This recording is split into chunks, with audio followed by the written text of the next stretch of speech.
pulang ya. Jadi 2 hari 2 malam saya bertualang ke tempat Adinda Ita Jamil, dan saya alhamdulillah saya puas sekali melihat keadaan dia gitu ya.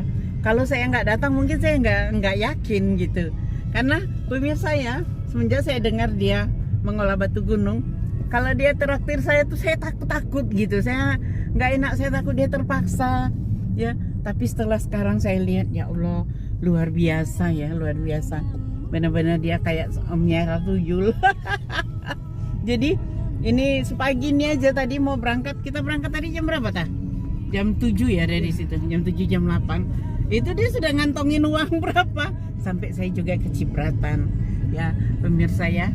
Jadi saya itu benar-benar saya merasa dimuliakan oleh Adinda Ita ini, benar-benar baik sekali. Pemirsa, nih benar-benar si Ita ini ya, kayaknya dia pengen membahagiakan saya, benar tuh. Dia tuh kate segini banyaknya tuh. Tuh. Ya tuh. Belum lagi nih pisang. Nih. Udah gitu dikasihnya saya pisau. Ini sama pisau juga loh ini. Ini pisau juga ini. Nih. Wah. Nah. Oma itu Ita Jamil tuh. Tuh. Nih. Tuh, kasihnya ini. Nih. Lihat tahu tuh dibeliinnya sampai 4, lihat saya suka.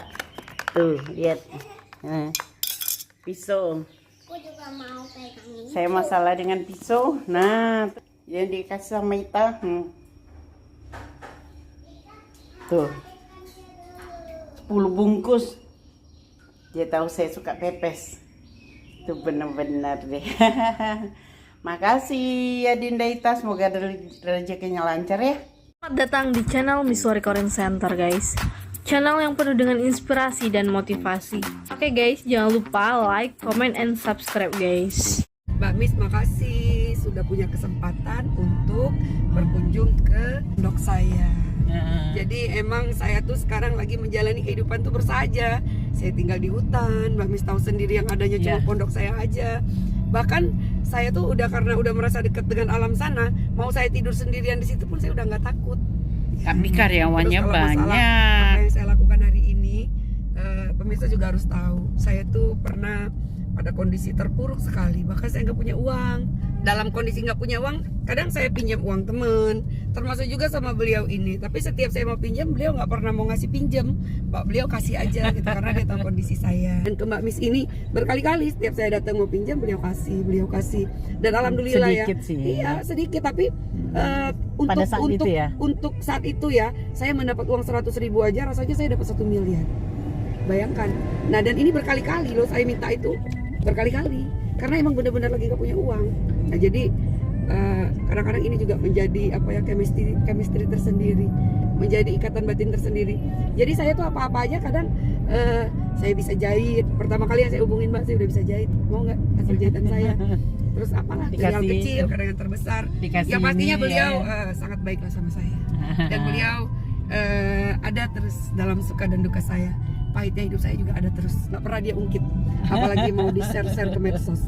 Makasih ya. Ya, itu efek dari pencalonan politik ya, sebagai kada, sebagai DPR gitu. Nah, ini jadi pelajaran lah ya, semoga ya gitu, jadi pelajaran. Jadi kita itu kalau kita belum kuat, nggak usahlah dulu gitu. Jadi sekarang kita prioritaskanlah memperkuatkan ekonomimu gitu. Nah, kalau sudah kuat, kita gagal pun ya biasa aja, kita udah kuat gitu. Karena ekonomi kita sudah kuat gitu. Jadi janganlah memaksa kehendak. Jadi sekarang kamu prioritaskanlah.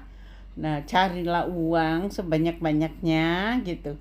Kalau sudah kuat, kamu tampil pede, dan kemungkinan besar kamu bisa jadi apa yang kamu inginkan. Karena kamu itu manusia publis ya. Kemana aja orang tahu sama kamu, orang kenal sama kamu. Dan saya yakin sama kamu kalau diperkuat dengan ekonomimu gitu, apa yang kamu inginkan tuh bisa tergapai gitu. Nah, sekarang kuatkanlah dulu ekonomi. Jadi kalaupun gagal gitu, kita nggak terbeli hutang gitu. nggak banyak gitu. Jadi kalau gagal ya sudah, memang gagal, nggak masalah gitu ya. Kita ambil hikmah dari segala permasalahan gitu ya. Oke. Ya, punya tambang batu aja segitu ya. Gimana Apalagi lah batu batu bara, bara ya. guys. Masya Allah, pantasan orang batu bara tuh kaya-kaya semua. Masya Allah. Jadi itulah ya pemirsa, kita jangan takut berbuat baik dengan orang, itu aja intinya.